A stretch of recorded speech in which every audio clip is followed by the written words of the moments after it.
Guys, എല്ലാവരും എങ്ങനെ ഇരിക്കുന്നു? സുഖമായിട്ടിരിക്കുന്നു. അപ്പോൾ ഇന്നത്തെ വീഡിയോ എന്ന് പറഞ്ഞാൽ ഓർഗനൈസിങ് വീഡിയോ ആണ് കേട്ടോ. ആക്ച്വലി ശരിക്കും ഞാൻ ഈ നമ്മുടെ എന്താ പറയുക, എത്ര അടുക്കി വെച്ചാലും അടുങ്ങിയിരിക്കാത്ത ഒരു സംഭവമാണ് ഈ സംഭവം.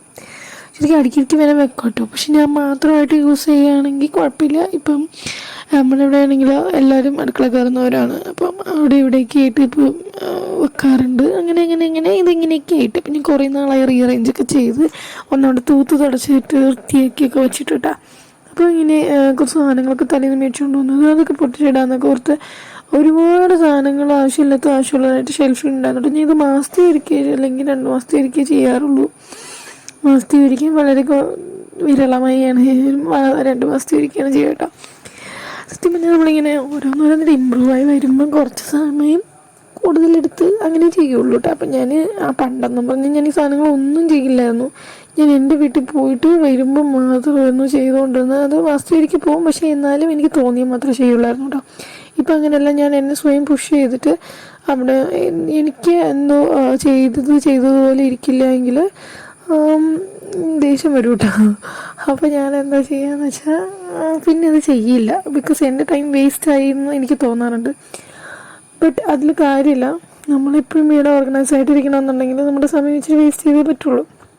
അതുകൊണ്ട് ഞാൻ ഓർത്തു, അങ്ങനെ തോന്നിയൊരു ദിവസം കേട്ടോ ഇത് കുറച്ച് ഓൾഡ് വീഡിയോ ആണ്. ഞാൻ എഡിറ്റ് ചെയ്ത് വെച്ചിട്ട് വോയിസ് ഓവർ കൊടുക്കാൻ വേണ്ടിയിട്ട് ഞാൻ ഭയങ്കര ഒരു പ്രോക്രാസ്റ്റിനേറ്ററാണ് കേട്ടോ. അപ്പോൾ അതെങ്ങനെയെങ്കിലും അവോയ്ഡ് ചെയ്യാനുള്ള ഒരു ചിന്തയിലേക്ക് ഞാൻ നോക്കിക്കൊണ്ടിരിക്കുകയാണ്. ആക്ച്വലി ഇനി ആ പ്രോക്രാസ്റ്റിനേഷൻ എനിക്കൊന്ന് മാറ്റിയെടുക്കണമെന്നുണ്ട്.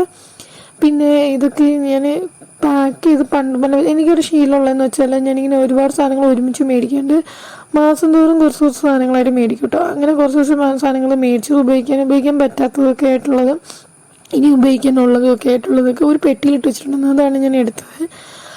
അങ്ങനെ അതൊക്കെ എടുത്ത് എല്ലാം ഇങ്ങനെ ഓരോന്ന് പാക്ക് ചെയ്തൊക്കെ വെക്കുമായിരുന്നു കേട്ടോ. വലിയൊരു ഇൻസ്പയർ ആണ് കേട്ടോ തനി മലയാളി ചാനലില്ലേ. പുള്ളിക്കാരി ഇപ്പോൾ 1 മില്യൺ അടിച്ചതിൽ എനിക്കായിരുന്നു കേട്ടോ. എനിക്ക് ഭയങ്കര റൊമാൻസിഫിക്കേഷൻ തോന്നി. ആൾ നല്ല ഒരു മോട്ടിവേറ്ററാണ്. എനിക്ക് ആളുടെ ഓർഗനൈസേഷൻ വീഡിയോസൊക്കെ എനിക്ക് ഭയങ്കര ഇഷ്ടമാണ്. ഞാനങ്ങനെ എനിക്ക് വൃത്തി വേണം എന്ന് ചോദിച്ചാൽ വൃത്തി വേണം, വൃത്തി വേണ്ടതെന്ന് വെച്ചാൽ വൃത്തി വേണ്ട, വൃത്തിയില്ലാതെ ഞാൻ ജീവിക്കും, വൃത്തിയോടെയും ജീവിക്കും. അങ്ങനത്തെ ഒരു ടൈപ്പാണ് കേട്ടോ. ഞാൻ അതിൽ പെടുന്നതാണ്. നിങ്ങൾ ഇങ്ങനത്തെ ആണെങ്കിലും ഒന്ന് കമൻറ്റ് ചെയ്യണം കേട്ടോ. അപ്പം എനിക്ക് ഞാനിങ്ങനെ ഒന്നുകിൽ ഇപ്പം മോനെ ഞാനിപ്പോൾ ഇങ്ങനെ സൈഡിൽ എന്തെങ്കിലും വെച്ചിട്ടായിരിക്കും രാവിലത്തെ പണികളാണല്ലോ എല്ലാം ചെയ്യുക. ഇപ്പം അവന് ഇല്ല എങ്കിൽ കുറച്ചും കൂടെ സ്പീഡായിരിക്കും, അവനുണ്ടെങ്കിൽ കുറച്ചും കൂടെ താമസിക്കും കേട്ടോ എല്ലാം ചെയ്യാൻ. സാരമല്ല, പക്ഷെ അവൻ അടുത്തിരിക്കുമ്പോൾ എനിക്ക് ഭയങ്കര ഇഷ്ടമാണ്. അവൻ അതും ഇതൊക്കെ ചോദിക്കട്ടെ, അമ്മ എന്ന് വിളിച്ചുകൊണ്ടിരിക്കുമ്പം എനിക്കൊരാൾ കൂട്ടുണ്ടല്ലോ അടുക്കളയിൽ, അതെനിക്ക് ഭയങ്കര ഇഷ്ടമാണ് കേട്ടോ. അപ്പോൾ പണ്ടൊക്കെ എന്ന് പറഞ്ഞാൽ ഹസ്ബൻഡ് കൂടുമായിരുന്നു എല്ലാത്തിനും. ഇപ്പോൾ ആൾ ഭയങ്കര റെസ്പോൺസിബിലിറ്റി ഉള്ളൊരു ഡ്യൂട്ടിയിലായതുകൊണ്ട് ആൾക്ക് ഡ്യൂട്ടി എന്ന് പറഞ്ഞാൽ ആൾ IT-യിലാണ് വർക്ക് ചെയ്യണത്. അപ്പം അതിലൊരു പൊസിഷനിലേക്ക് കയറിയപ്പം ആൾക്കിപ്പോൾ ഒന്നിനും സമയമില്ല. ആളിപ്പോൾ ഒന്നിനും വരാറില്ല കേട്ടോ.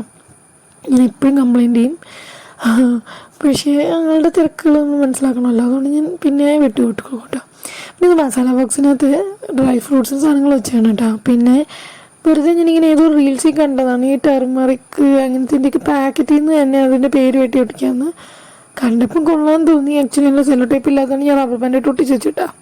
അത് കഴിഞ്ഞ് അവന് നന്നായിട്ട് ഉറക്കം വരുന്നുണ്ടായിരുന്നു. പക്ഷേ ഇത്രയും പാത്രം കഴുകാനുണ്ടായിരുന്നു. അവനാണെങ്കിൽ വഴക്കിടാൻ തുടങ്ങിയിട്ടാ. അവൻ അത്രയും നേരം ഇരുന്നു കേട്ടോ. മടുത്തു. അത് കഴിയുമ്പോൾ മടുത്തു. പിന്നെ ഞാനിതെല്ലാം കൂടെ എടുത്ത് വെളിയിൽ കൊണ്ടിട്ട് കഴുകാൻ നോർത്തു. കാരണം വാഷ് ബേസിനിൽ തേക്കാനേക്കാളും കൂടുതലുണ്ടായിരുന്നു. അപ്പം ഞാൻ പറഞ്ഞില്ല, ഞാൻ ഒരുപാട് നാളായി അത് ചെയ്തിട്ട്. അപ്പം അതുകൊണ്ട് ഒരുപാട് പാത്രങ്ങൾ അന്യന്യമായിട്ടുണ്ടായിരുന്നു കേട്ടോ. അങ്ങനെ ഇവനെ കൊണ്ട് അങ്ങോട്ട് നടക്കും ഇങ്ങോട്ട് നടക്കും. വീട്ടിലുള്ള ആരും ഇല്ലായിരുന്നു കേട്ടോ. അപ്പം അവനെ കൊണ്ടൊരു കസേര ഇരുത്തിയിട്ട് ഇവന് വെള്ളം കണ്ട എന്തോ ഒരു ആക്രാന്ത്. അപ്പോൾ വെള്ളം കാണുമ്പോഴേക്കും ചാടി വീഴും കേട്ടോ. ഞാൻ നല്ല വിധേനെ ആ കസേരക്കകത്ത് പിടിച്ചിരുത്തി. അവസാനം എനിക്ക് ദേഷ്യം വരുന്നുണ്ടായിരുന്നു, പക്ഷെ കൺട്രോൾ ചെയ്ത് പലതിനും പിടിച്ചിരുത്തി. പാത്രങ്ങളെല്ലാം കഴുകി വെയിലത്ത് ഉണക്കാനും വെച്ചിരുന്നു കേട്ടോ. അങ്ങനെ ഞാൻ എല്ലാം ക്ലീൻ ചെയ്ത് ഓർഗനൈസ് ചെയ്തു.